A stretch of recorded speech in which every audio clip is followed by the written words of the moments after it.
প্রিয় দর্শক শ্রোতা বন্ধুরা, টক উইথ টিটোর আজকের লাইভে আপনাদের সবাইকে স্বাগত জানাচ্ছি। আমি সাইফুল বাতেন টিটো। আমার সাথে রয়েছেন জিন্দাপির, সরি ফরিদ ভাই। ও আচ্ছা, ফরিদ ভাই, শেখ ফরিদ রফিক জিন্দাপির। আজকে আমরা যে বিষয়টি নিয়ে মূলত কথা বলবো, বাংলাদেশে এই মুহূর্তে যেটি টক অফ দ্য কান্ট্রি হিসেবে আছে, সেটি হচ্ছে আমাদের তারেক ভাইয়া, তাকে ইন্ডিয়া ডাকে, কেউ বারে এপাশ দিয়ে তাকে টানে, যেও না যেও না যেও না। যেও না সাথী ও। আচ্ছা ফরিদ ভাই, আমাকে একটা জিনিস বলেন, সেটি হচ্ছে পার্শ্ববর্তী দেশ ভারত, সেখানে বাংলাদেশের নব্য নির্বাচিত প্রধানমন্ত্রী, তাকে সেখানে যাবে, তাদের সাথে একটা কূটনৈতিক সম্পর্ক ভালো করবে, বিভিন্ন বিষয় নিয়ে আলাপ আলোচনা হবে, দুই দেশের উন্নয়ন, নিরাপত্তা, এসব নিয়ে কথা হবে, কে কার উন্নয়নের সহযোগী হতে পারে, আমদানি রপ্তানির বৃদ্ধি, যোগাযোগ, সকল ধরনের এইসব বিষয় নিয়ে কথা হবে। সে যে দলের থেকে নির্বাচিত প্রধানমন্ত্রী হোক, সেটা বিষয় না। কিন্তু তারেক রহমানের এই যে সম্প্রতি যে তার ভারতে সে যাবে কি যাবে না, যাবে কি যাবে না, এটা নিয়ে শুরু হয়েছে নানা রকম নাটক। কেউ কেউ শর্ত দিচ্ছে, কেউ বলছে এভাবে হলে যেতে পারবে, ওভাবে হলে যেতে পারবে না। মানে বাংলাদেশের একজন প্রধানমন্ত্রী, সে কি আসলে অন্য কারোর উপরে নির্ভরশীল, অন্য কারোর সিদ্ধান্তের উপরে নির্ভরশীল? এটা যেমন একটি প্রশ্ন, পাশাপাশি দ্বিতীয় প্রশ্ন আপনার কাছে যেটা, এই নাটকের মানে কি, এই নাটকের ফলাফল কি হতে পারে? শেখ ফরিদ। ধন্যবাদ আপনাকে, সেই সাথে আপনার দর্শকদের অনেক অনেক শুভেচ্ছা। এবং জাতীয় ভাইয়ার যে বিষয়গুলো আপনি তুলে ধরলেন, আসলে যেটা আমরা শুরু থেকে বলে আসতেছি, তিনি মুসলেখা প্রধানমন্ত্রী। যদি কেউ মুসলেখা প্রধানমন্ত্রী না হয়, মুসলেখা দিয়ে না আসে, তাহলে কে কি বললো কি না বললো তার চাইতে তো বেশি গুরুত্বপূর্ণ যে তার ব্যক্তিগত সিদ্ধান্ত, তার দলীয় সিদ্ধান্ত। এমনকি দেশের স্বার্থে তিনি যে কোনো সিদ্ধান্ত নিতে পারেন। এখন তার নির্বাচন বিতর্কিত হইতে পারে, তাকে আমরা মুসলেখা প্রধানমন্ত্রী বলি, বিতর্কিত বলি, কিন্তু আফটার অল তিনি একজন প্রধানমন্ত্রী, তার একটা রাজনৈতিক দল আছে। কিন্তু ওই যে দেখেন না, শুরুতে আরেকটা জিনিস আমরা দেখেছি যে তাদের দলের সিনিয়র নেতাকে গালি দিতে দিতে দিতে কমাতে পাঠিয়ে দিয়েছে আমার ভাবির পোলারা। বিএনপি আজ পর্যন্ত টু শব্দটি করতে পারে নাই মির্জা আব্বাসের বিষয়ে। তো কারণ কি? কারণ হচ্ছে যে চোর আর থালিদ্দর দুইজনে কিন্তু দুইজনের প্রতি দুর্বল। থালিদ্দর তো বোঝেন, আমাদের এলাকায় জামালপুর থালিদ্দর বলে, আপনাদের কি বলে জানি না, আগে বুঝাই দেই যে আমার থালিদ্দর মানে হলো চোর, যার কাছে তার জিনিসপত্র বেচে এবং সংরক্ষিত রাখে, তাকে বলি আমরা থালিদ্দর। আপনাদের এলাকায় কি বলে জানি না, অর্থাৎ চোরের যে পৃষ্ঠপোষক। এখন চোর যদি কোনো কথা বলে, পৃষ্ঠপোষক মানে থালিদ্দর কিন্তু ভয়ে থাকে, যতই ক্ষমতাবান হোক, মেম্বার হোক, চেয়ারম্যান হোক, এমপি হোক, ভয় থাকে কিন্তু যদি বললে দেয় নামটা। এবং অলরেডি তো এক ভাবির ফলে বলে ফেলেছে, তারেক রহমান যদি ভারতে যায় তাহলে তিনি গোপন তথ্য ফাঁস করে দিবেন। আমরা জানি না তার কি গোপন তথ্য, সে কি সমকামী হতে পারে, একটা মানুষ ব্যক্তিগতভাবে সমকামী হইতেই পারে, এটা ব্যক্তিগত ব্যাপার, তাই না? হতে পারে তিনি কোনো নারীর সাথে সম্পর্ক করেছেন, অথবা তার কোনো এপিস্টিন ফাইল আছে, হতে পারে। কিন্তু এপিস্টিন ফাইল হলে আমাদের আপত্তি আছে। ম্যাচিউরড কোনো নারীর সাথে কিছু করলো বা ম্যাচিউরড কোনো পুরুষের সাথে সে সমকামী, সেটা তার ব্যক্তিগত ব্যাপার, এটা না আমাদের হেডেক নেই। কিন্তু এপিস্টিন ফাইল হলে দুইখান কথা আছে।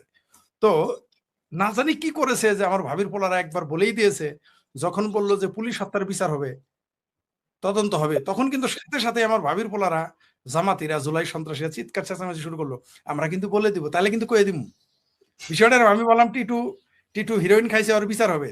টিটু বলে আমিও কিন্তু কয়ে দিব ফরিদ ভাই আফিম খায়। বিষয়টা তো এরকম, নইলে ফরিদ ভাই চুপ থাকবে কেন? নিশ্চয়ই কিছু ঘটনা আছে, কিন্তু এটা একটা রাজনৈতিক সুলভ ব্যক্তি না, এটা একটা রাজনৈতিক সুলভ আচরণ হয় না। কারণ দেশের স্বার্থ ফার্স্ট প্রায়োরিটি। আপনাকেও যদি এখন ক্ষমতায় দেওয়া হয়, আপনি চেষ্টা করবেন যে তখন ব্যক্তি দলের ঊর্ধ্বে উঠে চিন্তা করবেন, আপনি যেভাবে ক্ষমতায় যান বা আমি যেভাবে যদি সুযোগ পাই ক্ষমতা, তাহলে আমরা কি করব, যে আমার দেশ ফার্স্ট প্রায়োরিটি, আমার দেশের স্বার্থে আমি কারোর সাথে বন্ধুত্বও করব, দেশের স্বার্থে আমি শত্রুতাও করব, দেশের স্বার্থে আমি সারেন্ডারও করতে পারি। রাইট? জাপান সারেন্ডার করে নাই আমেরিকার কাছে, সে দেশের স্বার্থে। কিন্তু আবার আমেরিকা জাপানের উপর আক্রমণ করেছে, সেটা কিন্তু তার দেশের স্বার্থে, অর্থাৎ আমেরিকার দেশের স্বার্থে করেছে।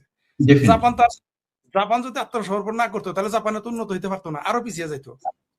তাহলে সে আত্মসমর্পণও কখনো কখনো দেশের স্বার্থে। যেমন আর একটা উদাহরণ দেই, এই যে আমার ভাবির পোলারা, তারপরে যে আপনার ওই যে বলৎকারী মৌলবীরা যেভাবে ভারতকে গালি দেয়, মানে হাঁপানি রোগী সহ উষ্টা খায় হাঁটতে পারে না 3 কদম তারাও ভারত দখল করতে চায়, রিকশাওয়ালা সহ ভারত টু শব্দটি করে।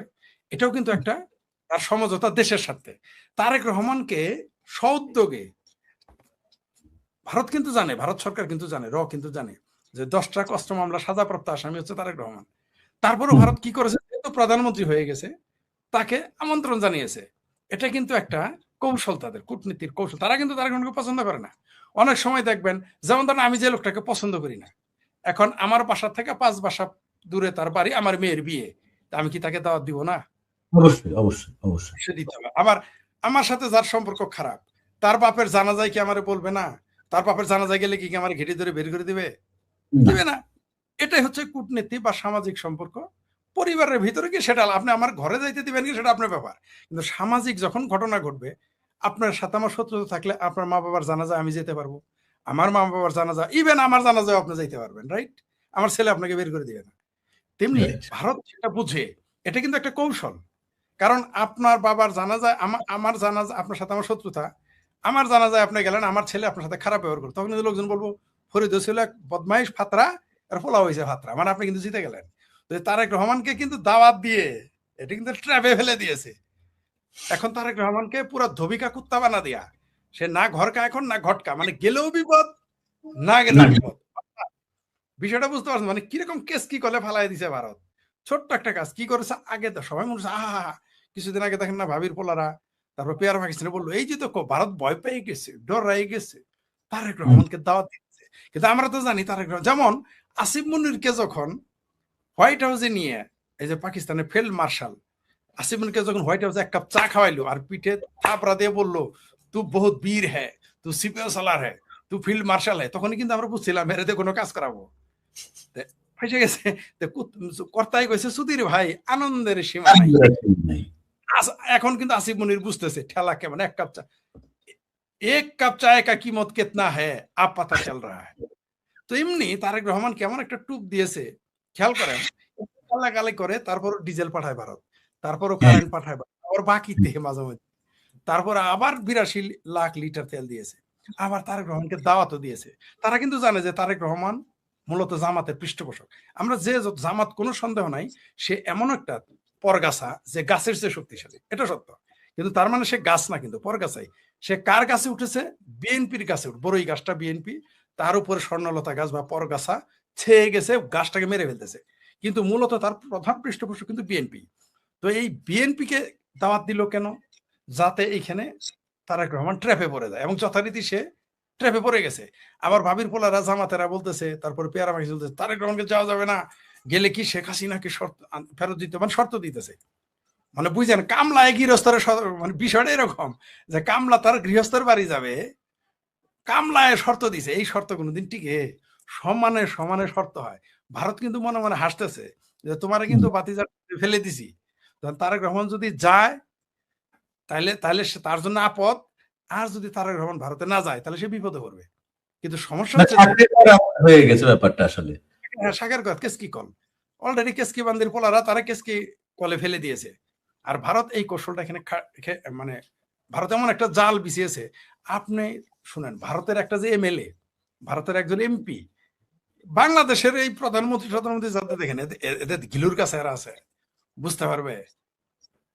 তাদের বোঝা উচিত ছিল যে ভারতের সাথে এত শত্রুতা করার পরেও ভারত তারা দাওয়াত দিতেছে কেন, কি কারণে? বাংলাদেশকে ভয় পেয়ে না, এটা তার কৌশল। কারণ কেউ কেউ আছে পিঠে বুকে থাপড়ায় পিঠে হাত দিয়ে দেয়। কেউ আছে ওই যে আপনি একদিন বলছেন না একটা কি যেন গল্প, যে কি যেন কইরা পরে একটা লাথি দিয়ে দেয়, লাথির কথাটা মনে থাকে আর ওইটা ভুলে যায়। ভারত তো এই কাজটা করতেছে বাংলাদেশের সাথে, এটা তো বুঝতেছে না এই সরকারেরা, বুঝবে কয়দিন পরে। একবার শুধুমাত্র কংগ্রেস একটা দুর্বল সরকার, সেই দুর্বল কংগ্রেস সরকারের প্রধানমন্ত্রী তার সাথে খালেদা জিয়া দেখা করে নাই বলে বাংলাদেশে শুধু অজুহাত দিয়েছিল কি, ওই দিন ভারতের প্রধানমন্ত্রী প্রণব মুখার্জি এসেছিলেন, তার সেদিন বলছিল যে জামাতের অর্ধদিবস হরতাল, এই অজুহাতে খালেদা জিয়া দেখা করে নাই। 70 বছর বিএনপিকে ক্ষমতার বাইরে থাকতে হয়েছে।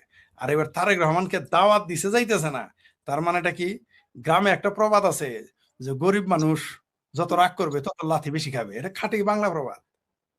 এখানে এখানে যেটা বিষয় সেটা হচ্ছে তারেক রহমান যে যাচ্ছে না, ব্যাপারটা কি সেই নাকি এখনো তা হয় না, এখনো ঝুলে আছে। যেমন যেমন তারেক রহমানের মুসলেখা স্বরাষ্ট্রমন্ত্রী বলছে, তারপর পররাষ্ট্র উপদেষ্টা বলেছে যে ভারত তো এখন আমাদের সাথে, ভারত বলতেছে না বলে আমরা যাচ্ছি, এখনো কিন্তু বলে নাই।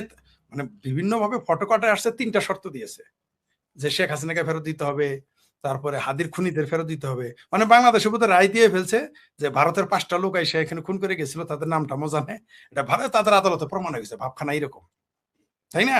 তো এগুলো তাদের দিতে হবে। এগুলো আমরা ফটোকার্ডে পেয়েছি, সরকার বলেছে কিনা আমরা শুনি নাই। সরকার বিবৃতি দিয়েছে, তাদের আগ্রহ আছে, ভারতে আগ্রহ এখন কম দেখাচ্ছে। সরকারি বিবৃতি কিন্তু এইটা, মানে উদ্দুরপিন্ডি পুতুর ঘরে চাপিয়ে দিয়েছে। তবে এটা ফলাফল কিন্তু উল্টা হবে। ভারত কিন্তু জানে যে তারেক রহমান 10 ট্রাক অস্ত্র মামলার আসামি। ভারত কিন্তু জানে যে আগামীতেও আরো 10 ট্রাকের জায়গায় 20 ট্রাক, 30 ট্রাক, 50 ট্রাক, 100 ট্রাক পাঠাবে। সেটাও তারা জানে। এটাও জানে যে তারেক রহমান জামাতের সাথে হাত মিলিয়ে বাংলাদেশকে পাকিস্তানের সাব স্টেশন বানাই ফেলছে, এটা জানে। এবং এটাও জানে যে তারা এখন তুরস্কের সাব সেন্টার বানাই ফেলছে, এটাও ভারত জানে। জানার পরেও ভারত চুপচাপ। স্বাভাবিক, এটা ভারতের কৌশল। তবে শেষ মুহূর্তে এখনো না হয়ে জানে, আমরা অপেক্ষা করি। বিষয়টা এরকম হবে, এমন হইতে পারে যে গাথা জল খাবে, একটু ঘোলা করে খাবে।